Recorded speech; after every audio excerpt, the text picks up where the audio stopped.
do you also get those strange WhatsApps, someone asking you for money or a contact or something strange in your mail where you think, what is it?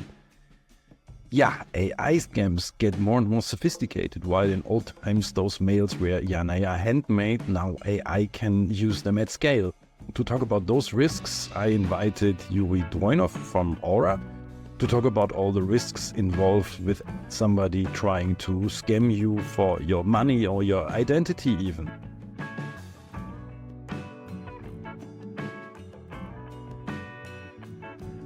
Yuri Dvoinos, welcome to the podcast. It's nice to have you here in another episode of The Beginner's Guide to AI, an interview episode. And I think today it's really interesting because it's about scams, cybersecurity, and I can talk a lot about that. But the best is I give to Yuri to tell what he does, what's important for him, what is his connection to AI. Yuri. Thank you for having me, Dietmar. Right. So I'm the Chief Innovation Officer at Aura, AURA.com, which is a cybersecurity company based out of Boston. And our mission is to make lives of individuals and families safer as it relates to anything digital. And right now, since everything is digital and it's not just about the viruses as it used to be 10 years ago, last couple of years have spent on tackling the problem of fighting scams, which is like a really big and unfortunately growing problem. And where I think this podcast is going is everything is supercharged by AI right now. And unfortunately, scams aren't the exception, right? So they are supercharged in a way by artificial intelligence, or the group of technologies we label or bucket as artificial intelligence, which makes them a little bit more efficient, unfortunately. So more people are exposed to that, some more than others. And we are, on the other side of the fence, are trying to use also a lot of AI in order to protect people and give them a little bit more awareness.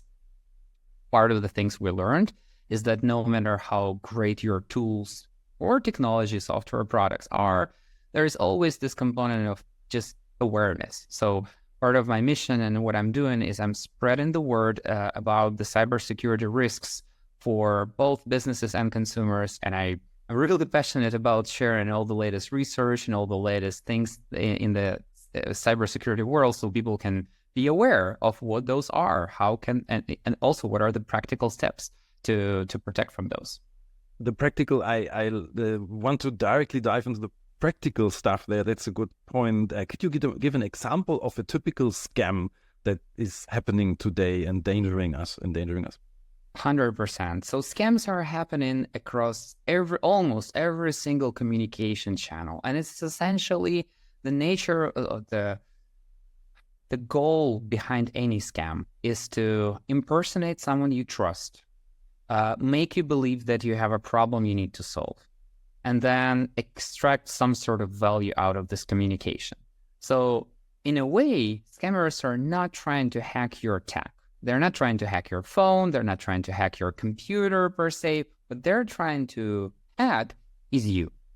And they're trying to abuse our predisposition of trust, where we either trust by default or we trust what we see or hear, which is a very interesting aspect in terms of AI. A typical example of scam would be you receive a phone call and someone would say, hello, is this such and such? Okay, well, we have encountered a problem with your Amazon account. And then as they would know, let's say you purchased something and somehow this information become public, they would say, unfortunately, there is a problem with your purchase and we need to refund it, whatever this is. So now all of a sudden, you think that you're speaking to a bank representative, to Netflix customer support. Sometimes scams are much more clever than that. Sometimes you might be looking into a job offer, and the job offer happened to be really sweet. So you're like, maybe that's right. I'll take a swing. You reach out, you send your CV, someone reaches out back, and you're scheduling an interview. You're in the middle of the interview. There is a real person on the other side, and it's all happening, and it's all very real. And they're like, oh, you're amazing. You're exactly what we were looking for. Okay, so maybe in a couple of days, they send you a job offer. You're like, oh my God, there's a real job offer and sign me up. And they're like, sure. The only thing you need to do is to verify your identity. Since you're going to be a remote worker, we need to understand, and this is our security thing, you need to pass the check. So how do you pass the check? They send you the link to the service that does the check. And that service vacuum cleans all your sensitive information, your IDs, date of birth, legal names, all of the other information that can be used against you in the future to bank account and yeah, all of this information can be used against you, so the synthetic identity can be created. And by the way, the call was recorded, so now they also have the sample of your voice, the sample of your video. They also understand how you talk exactly, so the deepfake can be created as well. And then the best part, they say, okay, we have collected all the information. You're about to pass the identity check. All you need to do is to the small fee that you need to cover in order for us to process the verification process. So sometimes people end up spending $50, maybe more or a little bit less, but that is a typical example of a scam. You just left all your sensitive private information to someone and you paid to someone, which was a total scam. So they are everywhere, but of course, the nature is the same. The idea is always the same. It's a communication between someone who's trying to impersonate. Yeah, it's greed. Greed is really good, I see, and fear. Those things, I guess, are the motivators then.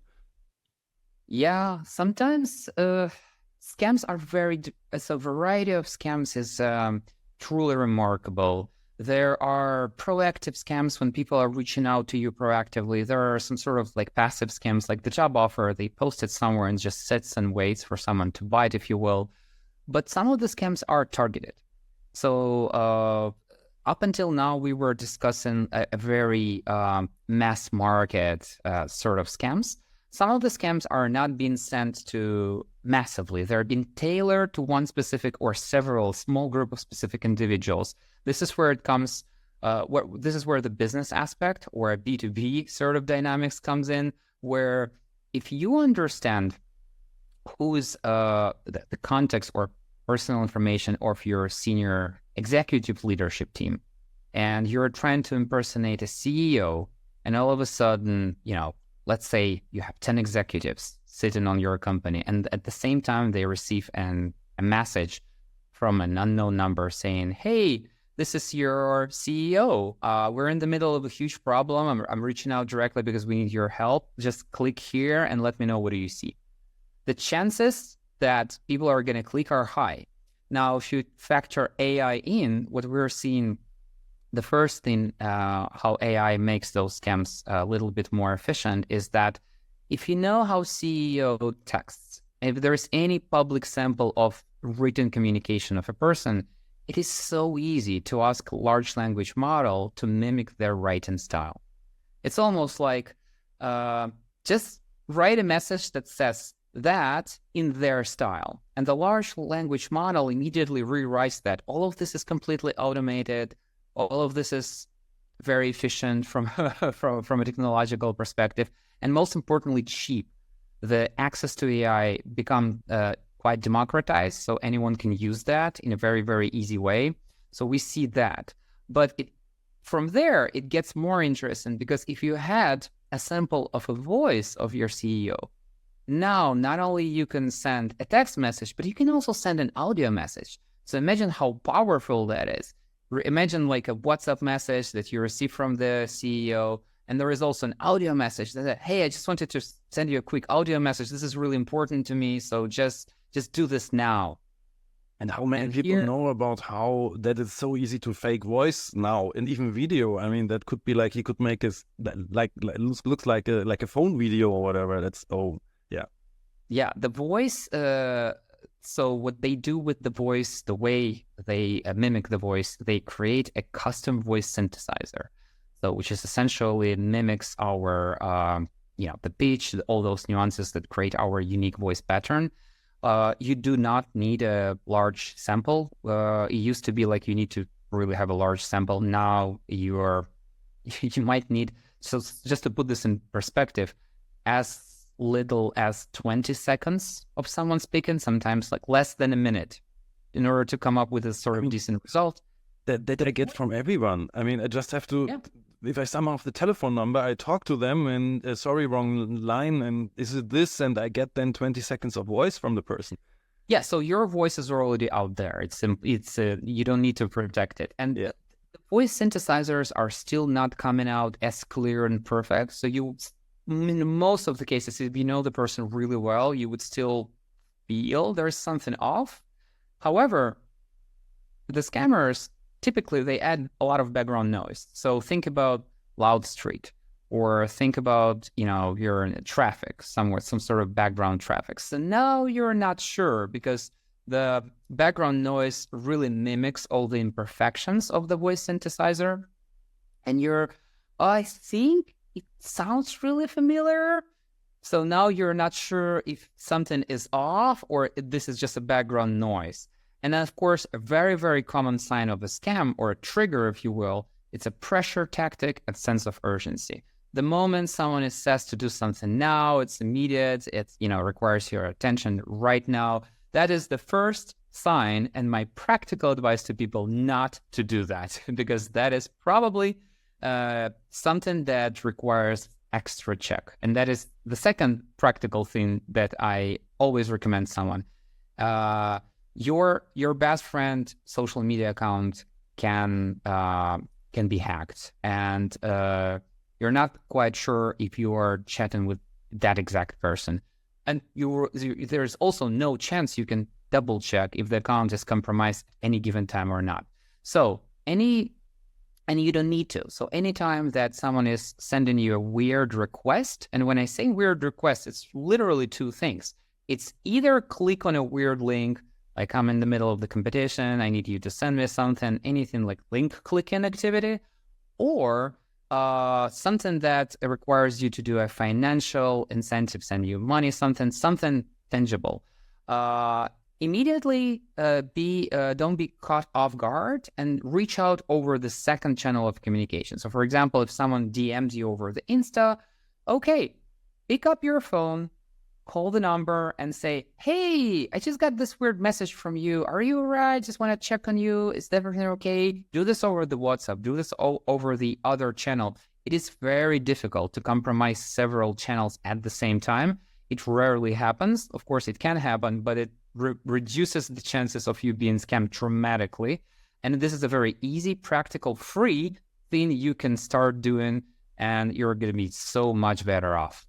Yeah, that is really helpful. Yeah. So it starts with getting sensibilized for what could be a problem: urgency, link clicks, greed, fear, and those things, and then think about twice. And they can. I mean, the thing with the background noise, it's just now. I think half a year from now, they don't need that anymore. It might be that the tools develop so fast. Yes, that is another scary-ish thing here, that the technology is seeing an incredible influx on the investment right now. So a lot of investors are pouring money into the AI, which is a really, really good thing for AI. However, as a side effect, we are trying to build up a technology. How do you use technology, or how are you going to use technology in the future, is something that's up for us to decide. So same with any other technology, from a hammer to a nuclear power, everything can be misused or used to a greater good. So AI is no difference. And of course, the voice synthesizers will get better for sure. When it comes really, really interesting is the deepfakes with the video, because now you have all sort of senses. You can see the person, you can hear the person, and we're really, really wired to believe what we see. And as of right now, you still need sort of an actor that AI will put almost like an artificial mask. So it's all about mask. They use this, by the way, in movies. They call this de-aging technologies. So this is how they make the same actor look younger or look somewhat differently. But this is also how you can, if you're about the same height or the same sort of complexion, you might looks somewhat familiar to someone you want to impersonate. You might be an actor to impersonate this person. And with the right voice synthesizer, you might be looking exactly like a CEO of a company. And imagine imagine my example with a WhatsApp message and an audio message. Imagine the link was a Zoom link where a scammer says, I'm on the Zoom call. I want you to jump on this Zoom call right now. There is no harm in jumping on the Zoom call. Zoom call is innocent, right? But what if the Zoom call is not coming from a corporate Zoom link? What if this is just someone else's Zoom link? And what if the person that's in front of you is not the CEO, is a deep fake? All of these things and we have to be aware how to live with that. And a lot of times when we talk with the victims of the scams, this looks like science fiction, right? I was on the Zoom call with the CEO of the company. I know the CEO of the company, but they looked exactly the same, frankly identical. So I did what they told me to do. But this is all happening, and I think the outcome is that we just have to rely on the fact that we need to be a little bit more critical thinkers. Is in terms of the digital communication. We see something, it's not necessarily happening. We have to see it several times from several channels, maybe from different angles. And we always have to be cautious about the amount of misinformation, disinformation, scam information is going to grow dramatically. It's going to be easier to create this sort of content. And it's going to be flooded. The internet will be flooded with this sort of content. So we will have to be wired to navigate that. Actually, that's a great segue into your now CIO, Innovation Officer at Aura. And what you do exactly there? I mean, innovation sounds big, but you tell me a lot of what things can happen. How do you what's your job there? My job is to understand what's the next big thing for Aura. My job is to understand how we can fulfill the mission of the company by using a new technology, solving the newest and most interesting, challenging problems that are there. So it's not necessarily I am using AI only, and that's my job. I am the AI innovator. That's actually not the case. So my case is our job is to find those big unsolved problems and add them to the mix of everything Aura does right now. So we're doing that. It is.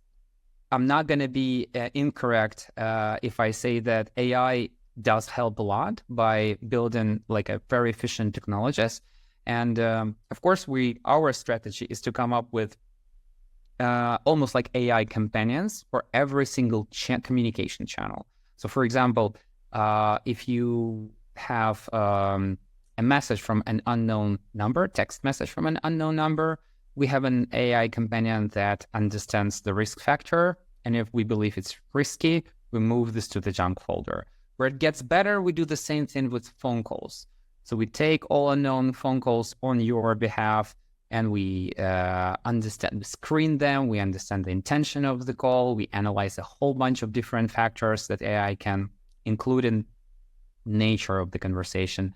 And then, of course, we're trying to do the same thing with emails, where there are so many different triggers and techniques to impersonate someone. And the thing with all of those communication channels is that we are bombarded with communications. We receive much more communication that we used to 10 years ago, whether it's an email or a phone call or a WhatsApp message, any sort of those channels. So as a side effect, we become a little bit less attentive. We're trying to process this faster, and as we process faster, it's very difficult for a human being to look for 27 factors or risk factors for every single email. It's just something that people don't do. However, it's just the opposite for the AI, and this is what AI does. It looks every single incoming email and scans against hundreds of different factors. Well, depending on the channel, we would scan for more or less triggers. But the point is that we scan for a lot of different interesting things that people would not be able to analyze more thoroughly. And then we don't necessarily say this is a scam or no. As far as I know, is like certain things you can check easily, like on a desktop, but not on a phone. Like the sender address is a name you recognize, but behind is another email address that is totally random or something. Those things, yeah. But even those things are sometimes difficult to catch up. Mm-hmm.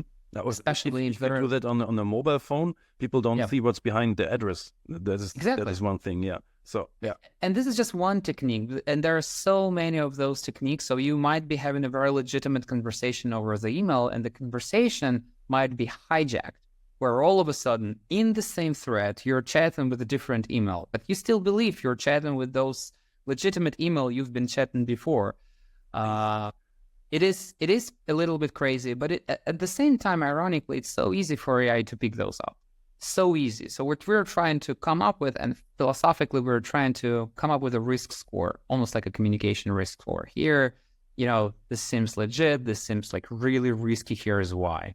But we're not necessarily saying black and white. We're just trying to serve literally as a companion for people.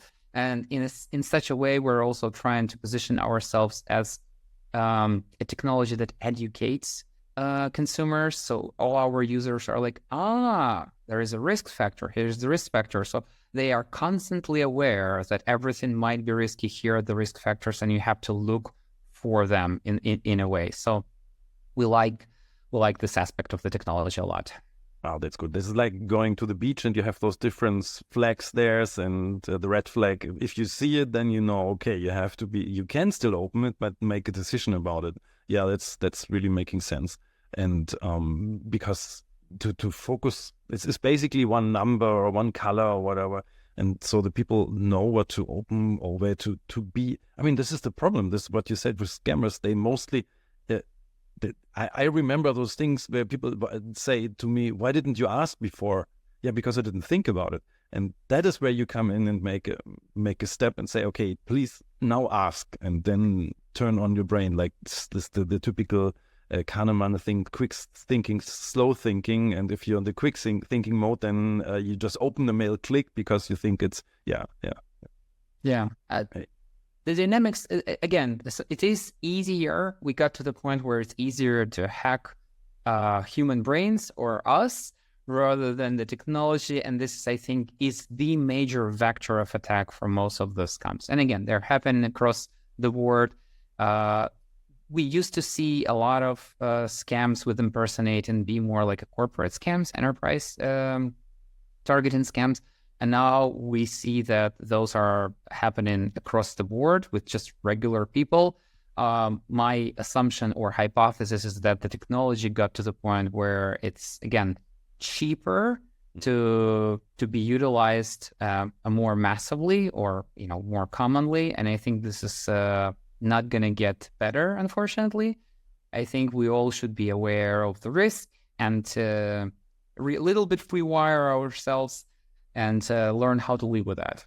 Yeah. I think one of the most important things is, like you do here, talk about how to do something against those scams, what you can do, and when you have to turn on your brain. And that leads me to a point where you said everybody asked about that, but Robert Downey Jr. is one of the, I would say, ambassadors. He's an investor, basically, but he's an ambassador of the whole thing. And can you tell me something about how did he come to Aura? How does that work? He is our brand ambassador. I feel that we haven't met. Full disclosure, this is the most frequent question I get. Have we met, and how is it working together? So we don't necessarily sit in the same office and look at each other all day long. So, however, it feels awesome by being backed by someone with Robert Downey's personal brand, and it feels like he really believes in what we're doing. He really believes in the mission of the company. We're trying to make a difference with in the world of cybersecurity, and I know it's important to him. And we appreciate this a whole lot. And it's one of those moments where people really support you. They say, you're doing the right thing.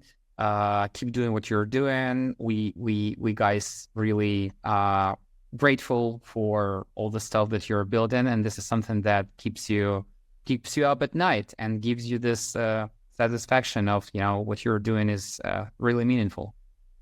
My first thought on this was, does he build his own Iron Man suit or something? But it seems he's really like interested in the idea to protect the people. And that is really a thing I like. I did not know that before.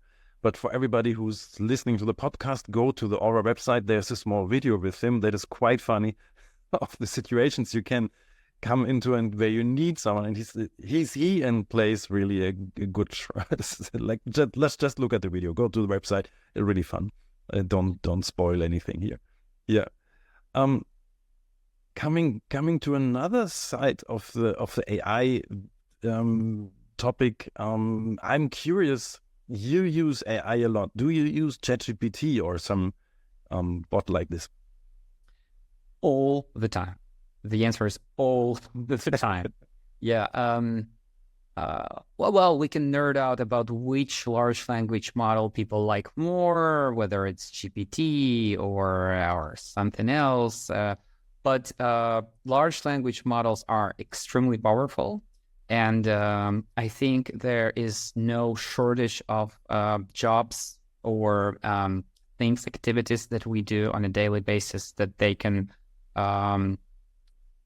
supercharge us and make us much more productive. I think everything text, to be honest with you, everything text related is absolutely, a lifesaver. When I say text, it's anywhere from coding to coming up with requirements, research questions, analyzing the research answers. It's just it's just a tool that makes you much more productive. And I think as I started to use a bit more large language models in my day-to-day basis, I adopted it slowly just for one use case in the beginning, and then I started to expand because it's just convenient. You extract so much value over the shorter period of time. I would say that two things. One, although I lean heavily on large language models for many tasks, I would never rely on the first answer, and I would never rely on large language models. Sometimes I don't like what they give me back. Sometimes it takes me a lot of time to get them where I want them to be. So it's not necessarily them doing something for you. It's you are using the tool that helps you to come up with something. And it's important to understand the limitations of this technology. Large language model hallucinates, or the margin of error is pretty high. They're somewhat similar to human beings. If we have the bad data, we hallucinate as well. Sometimes we think the world is flat. Gosh, yeah.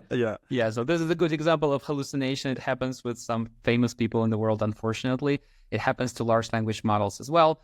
But I encourage a lot of people to start adopting these tools, as I think, first of all, large language model will become even more powerful, even though they are quite powerful right now. And secondly, imagine your productivity like truly being 10x'd. I honestly, I think the work that I'm doing right now, before maybe a couple of years ago, I was doing over 3-4 days instead of just one day. So it's just you become a superhuman of sorts. Could you give me an example or two of how you use it, for what purpose? So a good example would be a research. Every single time I do a customer research, I would help GPT to think about all the aspects of the research that I haven't thought through. So let's say I have an idea of what I want to research. If I have any documents that would support this initiative, I would feed this to the large language model, and I would say, hey, analyze that and see what I would like to research, and here's the draft of my research. Now, as large language model learned all that, I would say, okay, now let's brainstorm. What sort of other questions are there, elements we need to think of? How can you improve that? Give me your 5 ideas. Sometimes I'm really impressed. Sometimes like, oh, that's a really good one. Like, I should ask this. And then even if you finish research, you can still do the reverse of that. Here are all the answers. Give me top 3 ideas. Give me largest trends. Right. Give me something that if you're specifically interested, like, for example, customer churn or customer problems. You say, just tell me everything about customer problems and so on and so forth. So you see how the massive amount of data sample can be sliced almost within a couple minutes, which is extremely convenient. And this is just one small example, but of course, again, it's pretty universal how you can use the tool. Yeah. No, I like it. This is like, I do that for preparation of the podcast as well. Like I asked, obviously, ChatGPT is not that I, the podcast is, other episodes are AI generated. This is real. I'm real. I can show you a newspaper from today. It's all live. But this is like the research, and actually what you say, that then you might miss some important points. You have your ideas and you feed them to the model, and it gives you something back and tells you, yeah, but you could also ask this, or this is a good question, or this is a problem they have, or something. Yeah, really, this is the case I also like. Yeah, so I think knowing that it's a tool that you're using and then it makes mistakes and you don't have to take it blindly, there are techniques to make your prompts a little bit more accurate. We can spend a lot of time here, but you can easily research several of those easy techniques, like instructing a large language model to read this, to help large language model understand the output format. Do you want a large answer, small answer? Do you want a bullet list? How do you want to structure the answer? Do you want one answer, two answers, five answers? Do you want to factor in some specific information? Like, all of those instructions are very helpful. And once you understand that, you'll lower the limit of the margin of error per se, but you still have to be conscious. So I don't think AI is doing something for us. I think we are the narrators. We are still us. We're doing our job. We're delegating some of the activities that we aren't very good with, which are mass data analysis that are time consuming, to large language model. We're taking the output in order to process that, but we are still in charge. We're driving this process, and we are doing this very deliberately and eyes wide open with their limitations. So I think it's an incredible tool. I encourage a lot of people to try it out. Exactly, that's the thing. AI literacy, people should just use it, and the more cases you have, the more ideas you get, and or just think about your work. What can you make routinely, and the routine jobs, they can go there. You have to do the heavy lifting still, and that's I definitely see that like this. You have to be careful, but it helps you a lot. I see. I totally use it like that. So there's one last question I have for you, and that is the Terminator scenario. How probable do you think that the Terminators come and take over?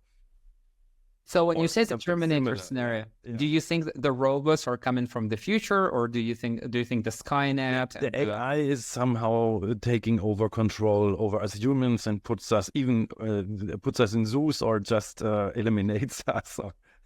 I see. So it's a Terminator Matrix. Matrix also a really good example. Yeah. Dystopian version of the future. Yeah.